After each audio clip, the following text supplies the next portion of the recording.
Parker Palmer just winked at me.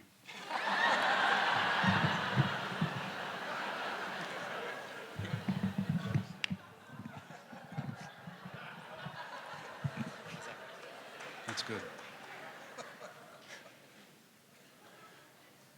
Well, after his speech, I'm not quite sure what to say.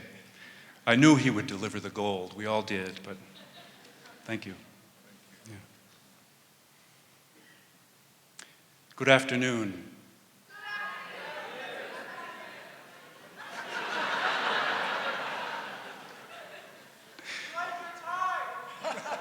Thank you.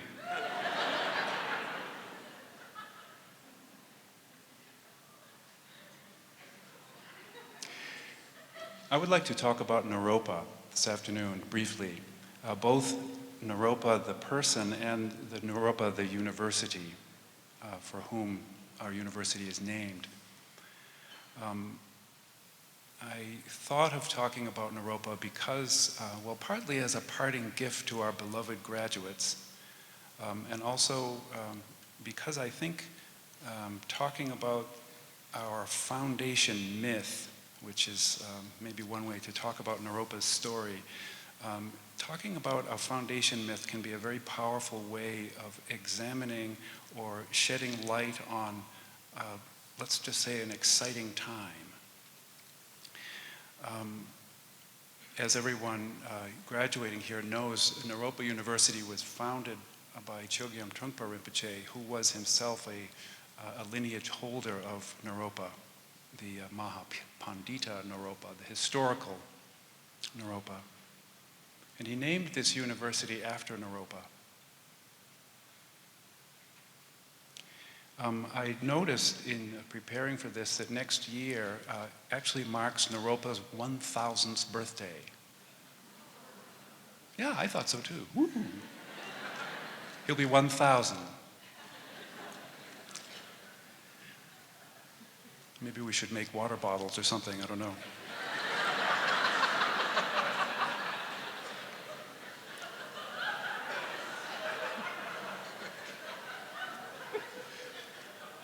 The story of our ancient grandfather Naropa has been told and retold and told in many countries and cultures over many centuries. And it's one of those stories that you can look at and say, oh, that was me. And there are many aspects of his story. As many of you know, one of the more well-known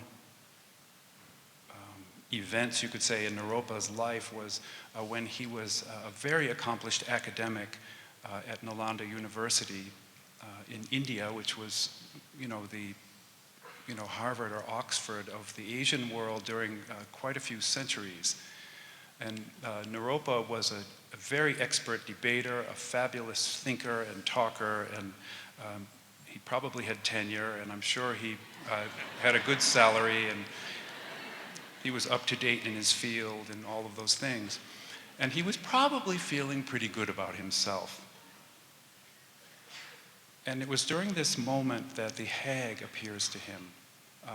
How she got through security, we don't know.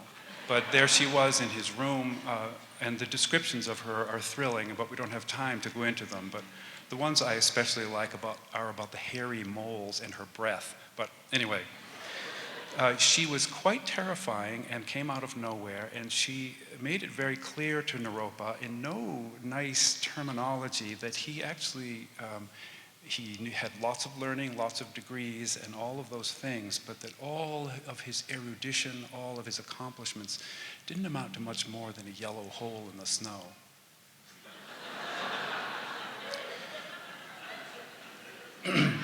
There is some debate among scholars about whether those were her exact words, but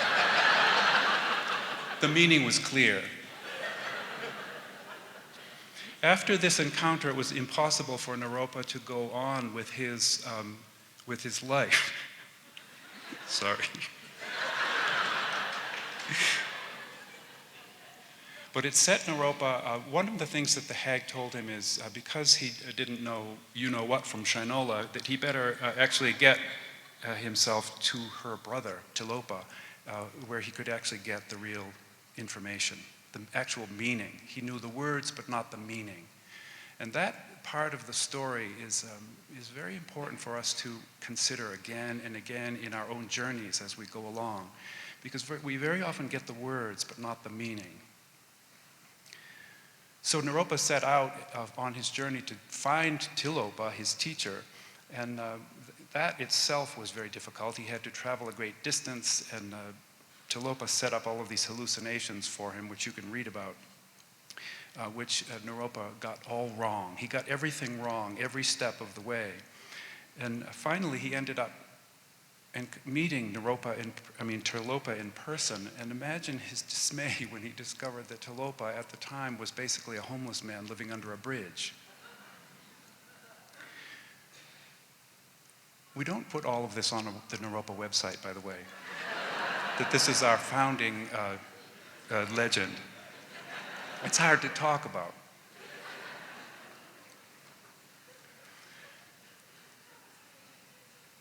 Naropa had no idea what was coming next because his real problems hadn't begun yet until Naropa started teaching him, and Tilopa started teaching him, and Tilopa's teaching methods were quite radical and would these days certainly have ended him up in court cases because he was ruthless in his treatment of Naropa. A lot of the things that he caused Naropa to do were clearly illegal and actually quite dangerous.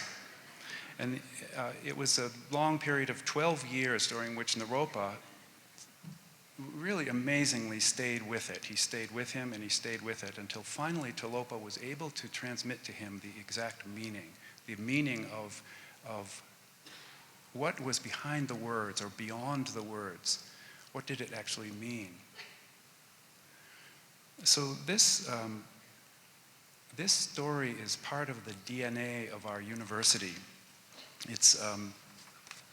It's built right into it. We get Naropa, we get the Hag, we get Tilopa, we get all of the business that goes along with this sort of disruptive form of education.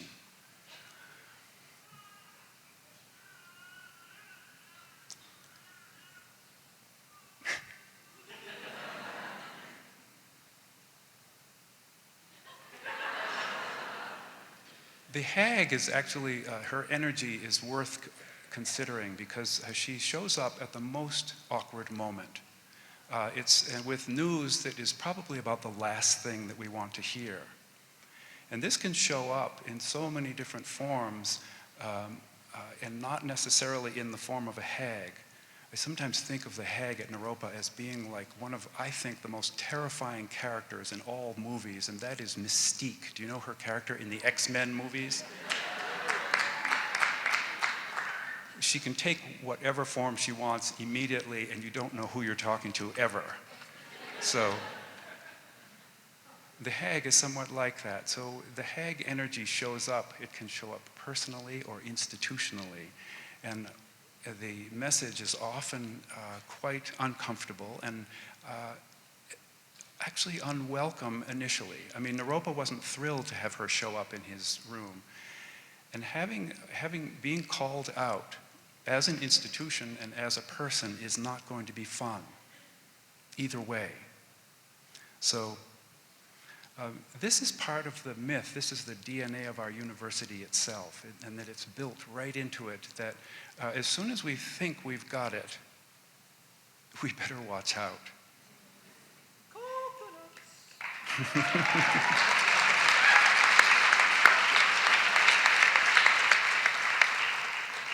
Anyone who comes to this university, whether to work or study or teach, ends up at some point, usually sooner than later, encountering tremendous disappointment. And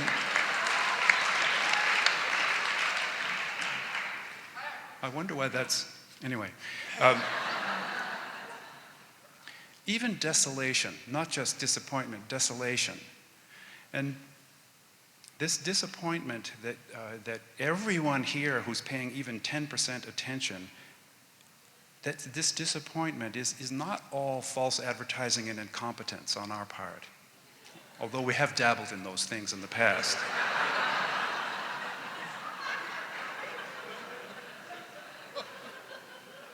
some of it could be seen as an actual encounter with this very lineage of Naropa and his encounter with the hag and his relationship to his teacher, that basically he gets taken apart. Naropa gets taken apart. We get taken apart. And this is I would say this is also difficult to put on the website. You know, come to Naropa and we'll take you apart.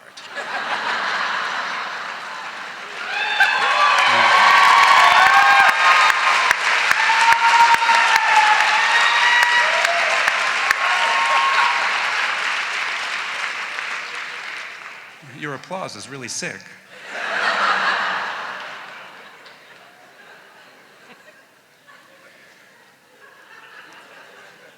But we should be very concerned here about something, and that is that this being taken apart, that is part of the genetic structure of this institution, could easily be mistaken for other things. And it could easily get mixed up with the kind of pain that many people in this society are living with on a daily basis. And they're two different things. They're two very different things, and we shouldn't conflate them. We shouldn't put them together yet. Because initially, what would happen if somebody comes here and isn't felt or seen, doesn't feel that they're being felt or seen, might actually be the lineage itself. And that's a very, very tricky thing to say, because it's also true that in a racist, homophobic culture, misogynist culture, that not seeing happens to many people every day. So I don't know if this is making sense.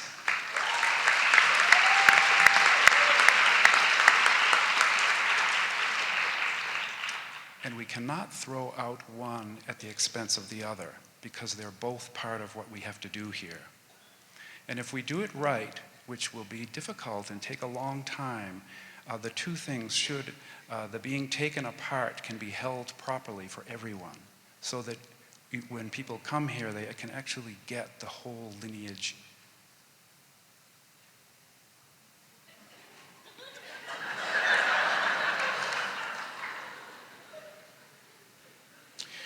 So the story doesn't just end, it's not just a dreary story of being taken down and humiliated and the whole thing, because Naropa goes on and Tilopa tells him, actually works with him so closely and so skillfully and relentlessly that he actually is able to transmit to Naropa what is the meaning behind all of these words, all of this stuff.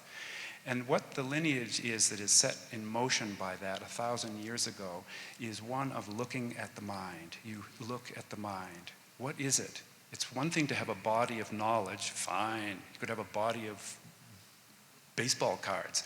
It doesn't matter. There are a lot of stuff that we collect and that goes on and that we have in our minds. But what is it that holds those or sees those? What is the nature of the mind that actually sees those? What is it? That is the question of Naropa's lineage. How do we look at that? Meditation practice is the usual formula, if you could say, and that's very old. It actually predates Buddhism by at least 5 centuries, where you simply look at the mind and train the attention to come back. And any of you who have tried this know that it's kind of long and tedious process. The mind wanders off, you bring it back. The mind wanders off, you bring it back. And even worse, the content of what goes on in the mind is so repetitive and embarrassing, and sometimes even you wouldn't want anyone to know what you're thinking in your mind. So meditation practice, which, by the way, if you're graduating and you haven't done this yet, please keep it on your life list, okay? It's like going to Fat Mike's and not getting the barbecued ribs. Maybe that's not such a Boulder image, but... But what happens in meditation practice is that the mind wanders off and you bring it back. The mind comes back. And it's usually accompanied by anywhere from mild to severe scolding that we give ourselves about how we continuously fail to do this. There is This is a jewel from Naropa's lineage. There's one slight shift that you can do at that moment when you recognize that your mind has wandered off. Instead of immediately becoming re-entangled with the content, look closely at the quality of recognition itself. This is so subtle and so obvious and so present that you could walk right by it. But it's an important key to how this lineage works and why it has lasted so long and why it's so powerful. We will have content in the minds of every variety till the cows come home. Trying to straighten all the content of our minds out and get it in order, good luck. But we can see whatever this is that recognizes it. It's like saying, shifting the attention from what we know to that we know. It's almost nonsense. Shifting the attention from what we know to that we know. You know, sitting here right now, you could say, well, there's a lot of stuff going on here in my mind. I've got people next to me. I've got some emotionality of one sort or another going on. I've got my lunch plans, or, you know, all kinds of things are going on. There's some old guy rattling away in the front of the room. And, you know, there is all of this stuff. And if you look, you could just ask this question. What is it that knows this? What is the nature of what knows this? If you're looking for miracles, look no further.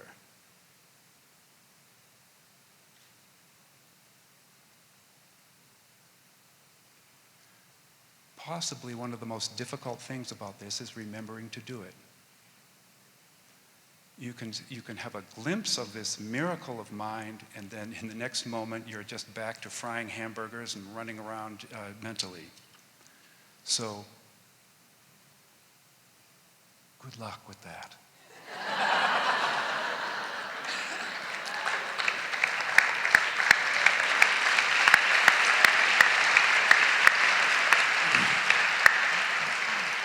I'm almost finished.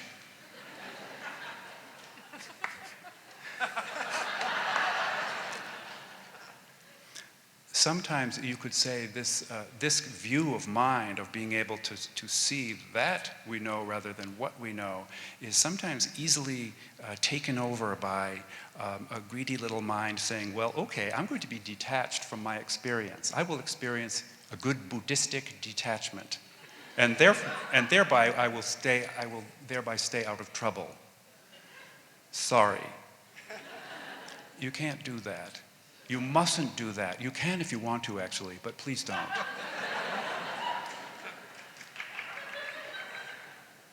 The content of the mind is all we have. That is all we have. All of our opinions, everything that goes on. You can't throw it away even if you tried. It also is our connection to others, because we contain each other.